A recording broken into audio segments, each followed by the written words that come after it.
गोड्डा जिला के उभरते हुए सितारे दुलारा शमशाद ने कर दिया बहुत ही बड़ा अनाउंसमेंट और उसका कॉमेडी वीडियो आप सभी के बीच दस्तक देने आ रहा है मंगलवार, यानी कि कल शाम को इसका वीडियो आने वाला है आप सभी के बीच। जिस कॉमेडी वीडियो का नाम होने वाला है पति पत्नी ने लॉन वाले को बनाया बुड़बक, जो कि ये कॉमेडी का नाम है और ये कॉमेडी काफी अच्छा, जो कि इसका हम टीजर के तौर पे अगर बात करें तो हमने देखा तो काफी अच्छा लगा।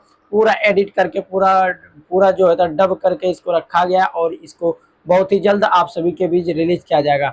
जिस टाइम आप इस वीडियो को वॉच कर रहे ठीक 8 से 10 घंटा बाद इस वीडियो को रिलीज कर दिया जाएगा। अब आप लोग सोचेंगे आखिर इस कॉमेडी वीडियो को कहाँ कहाँ पे रिलीज किया जाएगा, किन किन प्लेटफॉर्म पे इसे रिलीज किया जाएगा।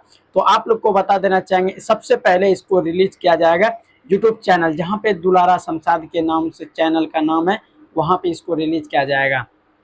दूसरे नंबर पे आ जाते हैं फेसबुक, यानी फेसबुक पे एस झारखंडी हीरो के नाम से इसका चल रहा है फेसबुक पेज, जो कि वहाँ पे आप सभी को ये कॉमेडी देखने के लिए मिलेगा। और इस कॉमेडी के मेन भूमिकाएं निभाए हैं, यानी कि जो मेन रोल होता है उसमें खास तौर पे नजर आए तुलसी पासवान और एस शमशाद, यानी शमशाद भाई इसमें नजर आने वाले हैं।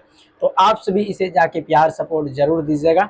और ये को वीडियो आप सभी को कैसा लगा, अगर वीडियो अच्छा लगा वीडियो को दूर तक शेयर कीजिएगा। और हाँ, आप सभी किसी भी प्रकार का प्रमोशन करवाने के लिए हमसे कांटेक्ट कर सकते हैं। मेरा मोबाइल नंबर है 9142 38 78 18, जो कि इस पे व्हाट्सअप ऑल टाइम ऑनलाइन, मतलब जो भी आप कमेंट कीजिएगा रिप्लाई भी मिलेगा। तो ये गुड न्यूज़ कैसा लगा, गुड न्यूज़ अच्छा लगा वीडियो को शेयर कर दीजिएगा। धन्यवाद।